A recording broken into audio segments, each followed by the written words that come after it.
Pharmacist Ben. What's up? Yes, I have a number of health issues, and I'll try to be brief.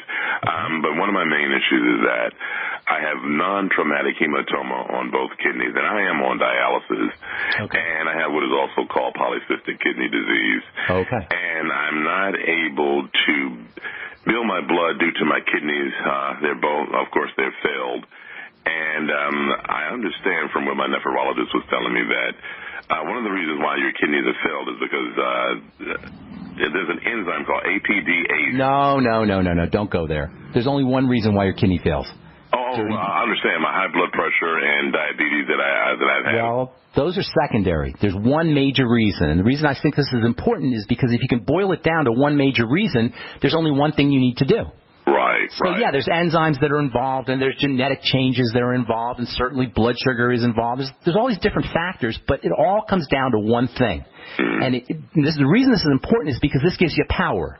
This gives you control over your condition. If you're going from your enzymes to your genetics to blood sugar and here and there, to and fro to all of these different factors while they're involved, you're going to go crazy. But if you can boil it down to one main issue, you simplify the whole process. You know what it is? And it makes perfect sense when I explain it to you. What do the kidneys do? They're your spaghetti strainers for your blood. Your filters for your blood. Correct. The only reason anybody has kidney disease, and you're in good company because there's millions of people who do, and there's the epidemic, dialysis is like an epidemic, the only reason you have a kidney problem or anybody has a kidney problem is because the blood is dirty. Right. And this is so important because it simplifies everything. You can't control your enzymes, but you can control your blood because you are the only person who can allow anything to get into the blood. Your doctor can't control that. There's no drugs that can control that. There's no medical strategies that can control that. We control what gets into the blood. Now, there's only three ways. I don't know if you've heard me before, but there's only three ways. Okay, so you know what I'm going to say. There's only three ways that things get into the blood. They come in through the skin, rarely, if you're an IV drug user or through vaccines. Okay, that's one way, but that's rare. The second way is through the lungs, and again, that's rare. Never smoked. Okay, so that's rare. You may breathe something in. We got crap in the air, of course, and chemtrails and all the stuff they put into the air. That's a possibility. But by far and away, the number one reason why the blood gets dirty is from food. Yeah. And we control that. So kidney disease is a blood disease. It's a sign of dirty blood, and the only reason, for the most part, the major reason why the blood gets dirty is because of how we eat. And because of the digestive tract. Breakdown in the digestive tract, it's called leaky gut syndrome or intestinal permeability syndrome. So for kidney disease, you got to work on the digestive system first.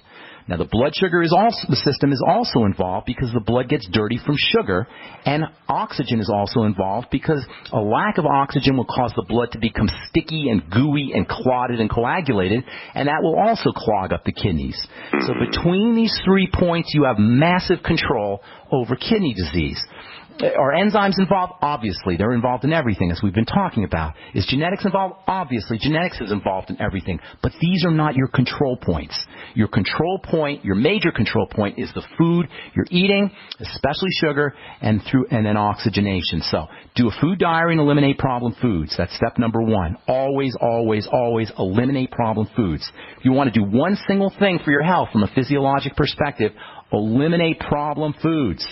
And that means a food diary, of course. And then strengthen the digestive tract using good bacteria, probiotics, get on the nightly essence, use fermented foods, make sure you're getting enough fiber, also building the digestive lining with essential fatty acids and zinc, and also perhaps glutamine powder. These are all strategies for building a healthy digestive tract. And then stabilizing your blood sugar, restricting your intake of foods that break down into sugar, of course, and then using sugar metabolizing, sugar processing nutrition. Chromium and vanadium, those are your superstar sugar metabolizing minerals, along with zinc and along with selenium. That would be your healthy start pack, your ultimate selenium. And personally, if it was me, I'd be getting on 50 milligrams a day of zinc picolinate. Find that at the health food store, and always balance out your zinc with a little bit of copper.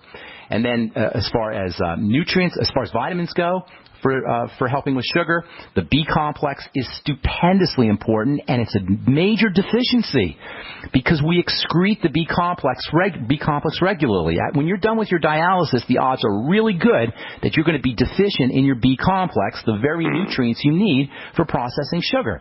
So make sure you're using your Beyond Tangy Tangerine. Make sure you're using fresh veggie juices, great source of the B complex. Sprouts, great source of the B complex. Eggs, great source of the B complex. Living foods, the B complex is your energy vitamins, and living foods are great sources of the B complex.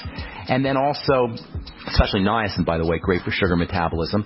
I'd be doing timed release niacin, 250 milligrams.